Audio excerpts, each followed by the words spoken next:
महागठबंधन के 234 सीटों का बंटवारा फाइनल। 9 सीटों पर अभी भी फंसा है पेच। महागठबंधन की ओर से बांटे जा रहे हैं टिकट। मुकेश सहनी ने तो सिंबल भी बांट दिया। दोस्तों नमस्कार, मैं हूं आपका दोस्त एसके चौधरी।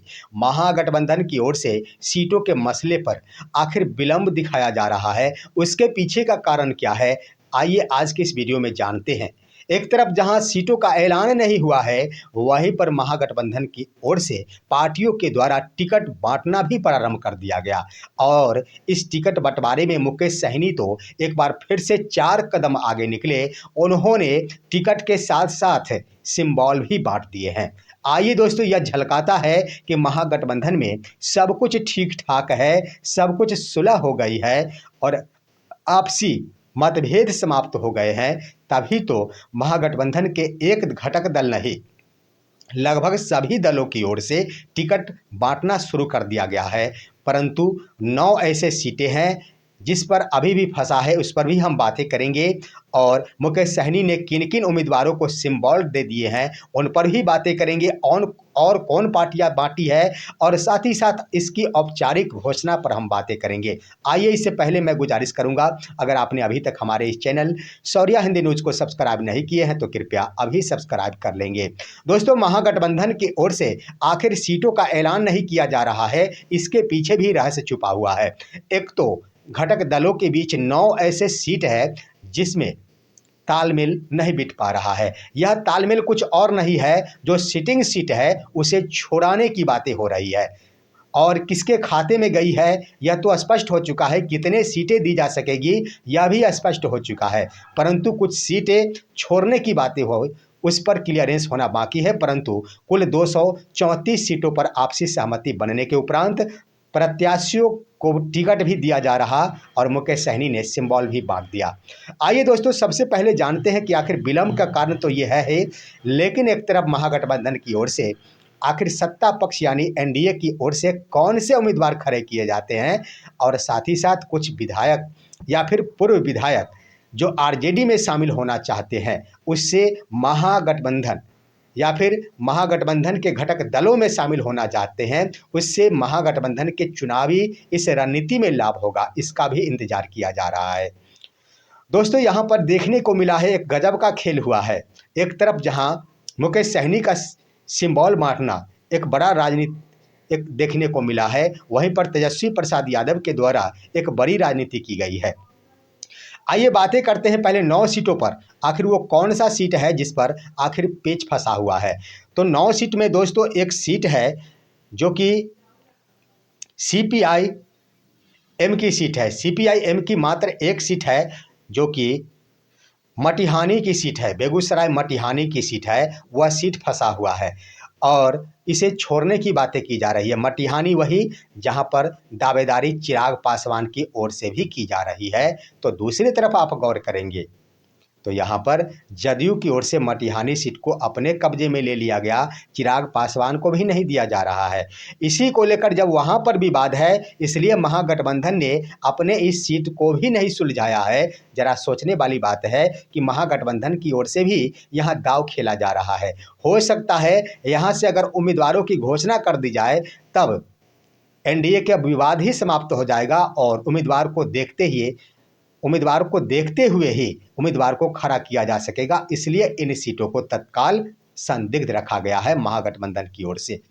उसके बाद दोस्तों सीपीआई एमएल की सीट है जो रुपौली है, बछवाड़ा है, झंझारपुर है। इस पर भी गौर करने की बात है। यहाँ पर सीटों का मसला फंसा हुआ है और सिटिंग सीट का मसला है। महागठबंधन की ओर से यह कही जा रही है कि यह सीट छोड़ने की बातें की जा रही, लेकिन मेरा विश्लेषण कहता है कि बस एनडीए के उम्मीदवार की घोषणा का इंतजार किया जा रहा है। आखिर एनडीए के अंदर यह सीट किसके खेमे में जाने वाली है, जदयू के खेमे में जाने वाली है या फिर चिराग पासवान के खेमे में जाने वाली है या फिर भाजपा के खेमे में जाने वाली है, इसका ही इंतजार किया जा रहा है और उसी अनुसार महागठबंधन की ओर से उम्मीदवार खड़े किए जाएंगे। ये कहा दिया जाए तो 9 सीट ऐसे संदिग्ध बनाए गए हैं जो जानबूझकर संदिग्ध बनाए गए हैं और चुनावी रणनीति के तहत यह संदिग्ध बनाया गया है।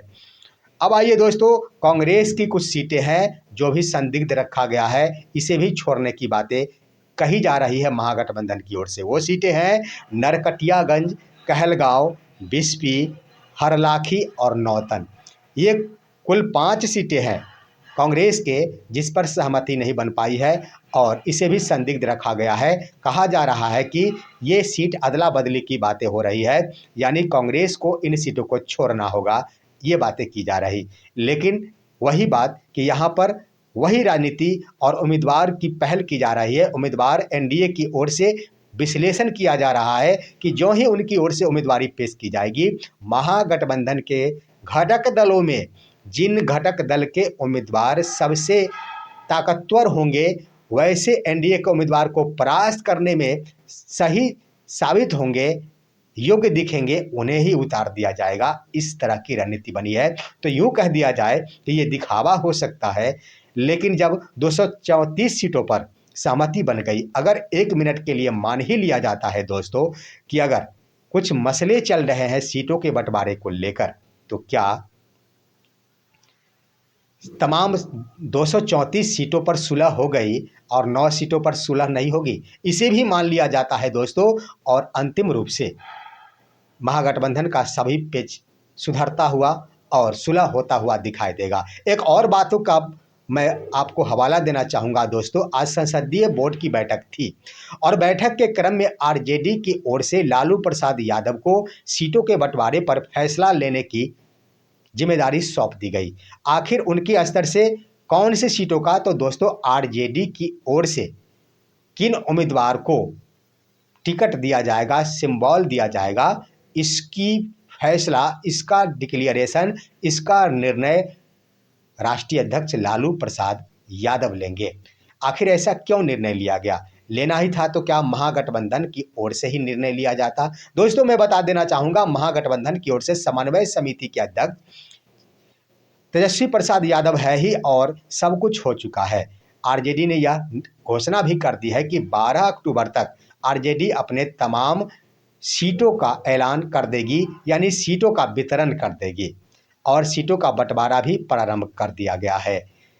इसके क्रम में हम आपको बता देना चाहेंगे, आरजेडी सुप्रीमो को यहाँ पर सीटों की जिम्मेदारी सौंपी गई है। इसका मुख्य कारण ये है कि आरजेडी नेताओं ने, संसदीय बोर्ड के सदस्यों ने यह स्वीकार कर लिया है आपसी निर्णय के मद्देनज़र कि आदरणीय, उन्होंने जवाब दिया, लालू प्रसाद यादव की ओर से जो भी निर्णय लिया जाएगा वह सर्वसम्मति से मान्य होगा।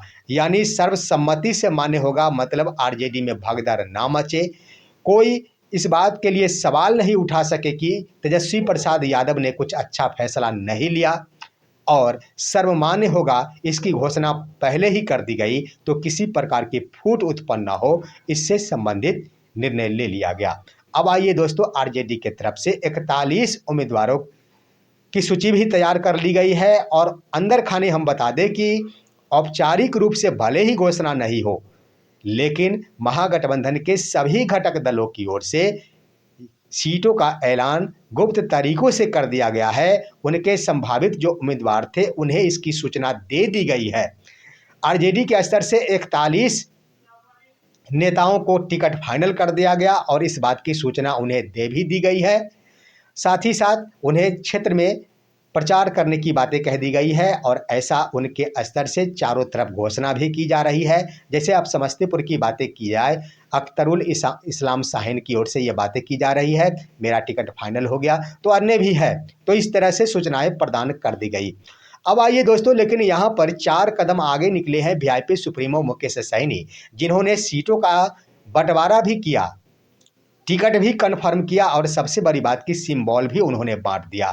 सबसे पहला उन्होंने सिंबल दिया है अपने ही वीआईपी पार्टी के प्रदेश अध्यक्ष मुकुल बाल गोविंद बिंद को दिया है दोस्तों। बाल गोविंद बिंद और मुकेश सहनी के लिए कह दिया जाए तो हनुमान की तरह खड़े हैं और बिहार वीआईपी प्रदेश अध्यक्ष है। उनकी विशेषता ये है कि बाल गोविंद बिंद, उनका अपना कोई घर नहीं है, इस तरह से वो गरीबी की जीवन जी रहे और अपने गांव में ही, जिस गांव में वो रहते हैं वहाँ एक सरकारी अस्पताल के बगल में ही वो रहते हैं, उसी के छत के छाया में रहते हैं।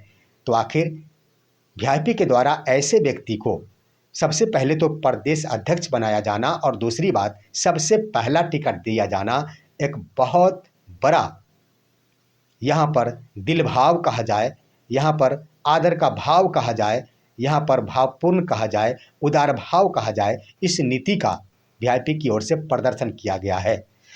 दोस्तों वहाँ पर भभुआ सीट से बाल गोविंद बिंद को टिकट प्रदान किया गया है, लेकिन इससे पीछे आप जाइए, इसके पीछे भी आज तेजस्वी प्रसाद यादव के द्वारा एक बड़ा खेल किया गया है।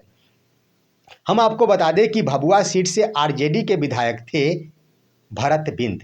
भरत बिंद वर्ष 2024 में जब विश्वास मत हासिल करने के दौरान आरजेडी का दामन छोड़ उन्होंने विश्वास मत के दौरान एनडीए को समर्थन कर दिया था और उसी वक्त से वो आरजेडी से दूर हो गए थे और उन्होंने घोषणा भी कर डाली थी वहाँ पर बीजेपी में शामिल होने की। और बीते 2 दिन पहले भभुआ विधायक भरत बिंद ने अपने विधायक पद से भी इस्तीफा दे दिया और उनके इस्तीफा देने के बाद यह स्पष्ट हो गई वो तो भाजपा ज्वाइन कर चुके हैं, कर भी लिए हैं। अब यह आशाएं देखी जा रही है कि आखिर भाजपा की ओर से उन्हें कब टिकट दिया जाता है। लेकिन इसी बीच भभुआ सीट से ही पूर्व विधायक डॉक्टर प्रमोद सिंह की पत्नी विभा कुमारी, उन्हें आरजेडी में आने की बातें चल रही थी, लेकिन आज ही यानी 10 अक्टूबर को ही आरजेडी का दामन थाम बैठी विभा कुमारी, यानी आरजेडी महागठबंधन के समर्थन में आ गई।